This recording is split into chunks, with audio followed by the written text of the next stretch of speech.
Can Christians celebrate Halloween?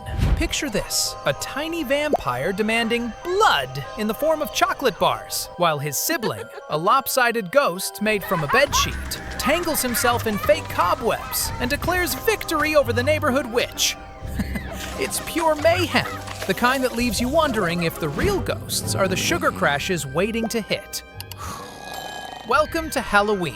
That wild night where the line between fun and frenzy blurs faster than a jack-o'-lantern's grin. Every October, this question bubbles up like dry ice in a punch bowl. Is it harmless dress-up and door-knocking? Trick or treat! Or something deeper that tugs at old shadows? To answer, we need to dig into where it all started. Not just the costumes and caramel apples, but the roots that twist through time. Long before pumpkin spice took over, the Celts marked the end of harvest with Samhain, pronounced Samhain.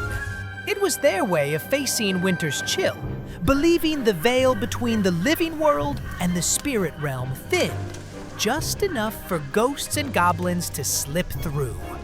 Bonfires roared to guide souls, and folks donned masks to dodge wandering phantoms. Pagan through and through, it honored the dead with a mix of reverence and raw fear.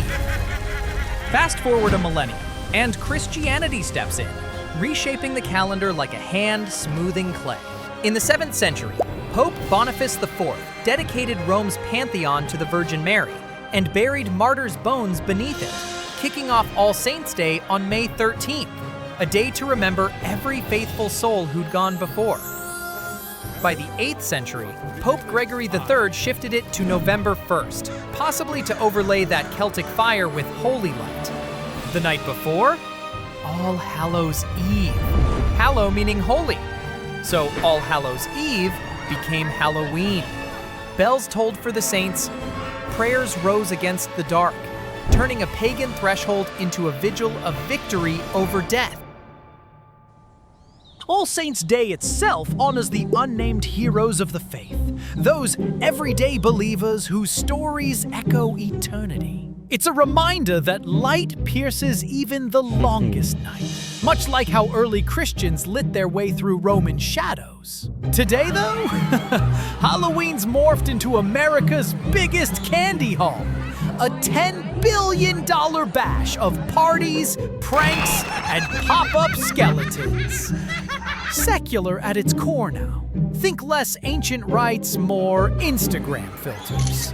For many Christians, dipping into the secular side feels straightforward. Grab the treats, skip the tricks that twist wrong.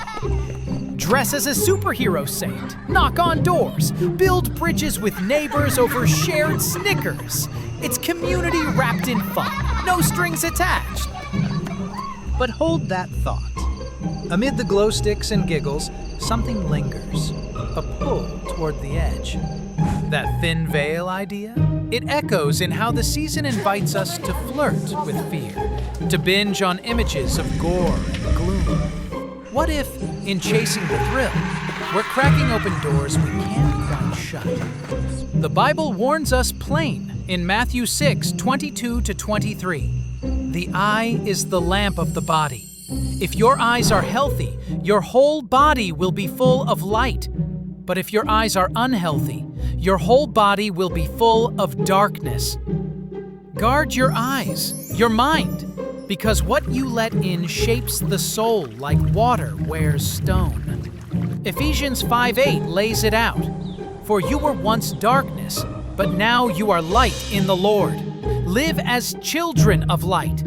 Be in the world, sure, but don't let it seep into you. You're salt and light, not a sponge for shadows. Staining happens slow. One wicked flick, one laugh at cruelty that sticks longer than you'd admit. It's like junk food for the spirit. Tastes sharp in the moment, but leaves you hollow, craving more of what drains instead of fills. Feed it truth, grace, stories of redemption. Because nourishing your inner life matters as much as watching what crosses your plate at dinner. So how do you step into the season without stumbling? Redeem it. Plain and simple. Christians have a knack for that, turning broken things toward good, like water into wine. Host a harvest gathering with games that nod to saints' wild tales. Francis taming wolves, or Joan charging into battle with fire in her eyes. Keep costumes in check. No skimpy shadows or outright evil that mocks the cross.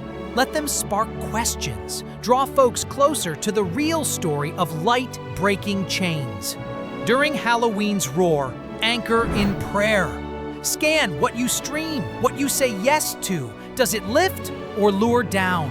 Celebrate the tricks that turn to treats of connection, the nights that end with gratitude for saints who stared down real darkness. You're not hiding from the world. Determined, you're storming it with hope.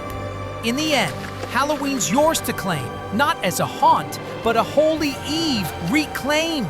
Weigh the joy against the pull. Choose what builds rather than breaks. Because in a world that loves its masks, the real question is, what face will you wear when the lights come up?